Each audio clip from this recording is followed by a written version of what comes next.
If you're new to my channel, I'm just a girl who likes reading romance, fantasy romance, paranormal romance, any kind of genre of romance in general. And I also happen to have cerebral palsy, and it would mean the world to me if you would subscribe to my channel. Today's video is going to be 5-star fantasy romance recommendations. Basically, it's the fantasy romance books that I have read recently that I've given 5 stars to. The Wolf King series. The first book is called The Wolf King. The second book is called The Night Prince. I liked The Wolf King, but I loved The Night Prince. And you have to read the Wolf King book in order to read The Night Prince. So essentially, in book 1, we're following Aurora, who is an English princess. It's the night before she arranged to be married to the person of her father's choosing, and they're all in this underground fighting arena, essentially, where they capture wolf shifters and they force wolf shifters to fight. And Aurora steps in when this alpha wolf was about to murder this younger wolf, and the alpha wolf takes an interest in Aurora. When the alpha wolf escapes the cages, he takes Aurora with him. And if you're going to read this series, I highly suggest the audiobooks because they are told in duet narration style. It has accents. The narrators are Shane East and Zara Hampton Brown. Shane East had the Scottish accent in this book because all the wolves are Scottish. And Zara Hampton Brown has an English accent because Aurora is English. And in the second book, we have a third narrator for our third POV, and the narrator is Sheen Masters, and I love his voice, and I loved how it blended with Shane East and Laura Hampton Brown's voices. All the narrators in this audiobook are like butter to me. I just love their voices so much. And they really make the characters come to life with all the accents. The Wind Weaver by Julia Johnson. And we're following Raya, who is a half-fae, half-human. And in this world, fae are being hunted down. So Raya is on the run, but she gets captured by humans, and she's about to be executed by this general. But instead of the general executing her, he takes her away, and they journey into his land, and there is a lot of elemental magic, and Raya has some cool powers like I've never seen anything like it. She also has this tattoo that the person who raised her tells her never show anybody your tattoo because people will come after you. And they fight monsters along the way to get to the hero's kingdom. There's also a second guy introduced in this love. It's not really a love triangle, but I think it has the potential to be a love triangle, maybe an ACOTAR situation. I just really liked it.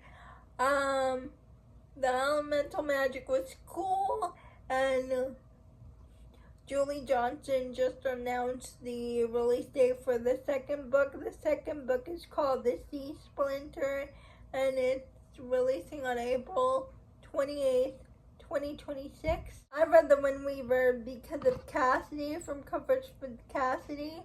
I first heard her talk about this book on Instagram, and what she said about it sounded really interesting, and then a lot of other people read this book too.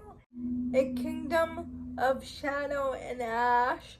Now, I read this book because I saw Carrie from Book for Romance gave this book 5 stars on Goodreads, and then I saw April from Happily Ever April recommend this book on Instagram, and what they said about this book sounded really interesting and unique.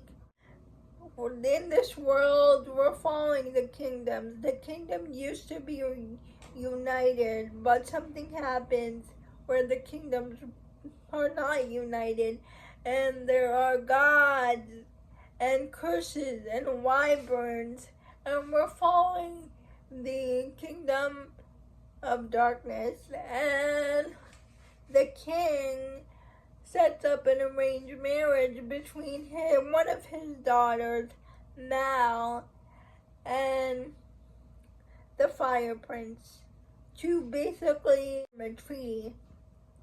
But what the king doesn't know is that Mal went into the woods to talk to a seer, and the seer essentially tells Mal that she has to kill the Fire Prince in order to break the curse of her people.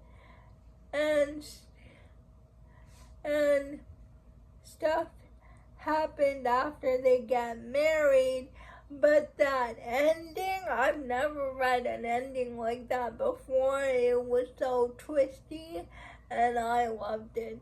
Also, we're following a secondary romance between the Fire Prince's younger sister and Mal's older brother, and I just can't wait for book 2 because that cliffhanger, oh my gosh, I need to know what happened. Mention is Terror at the Gates.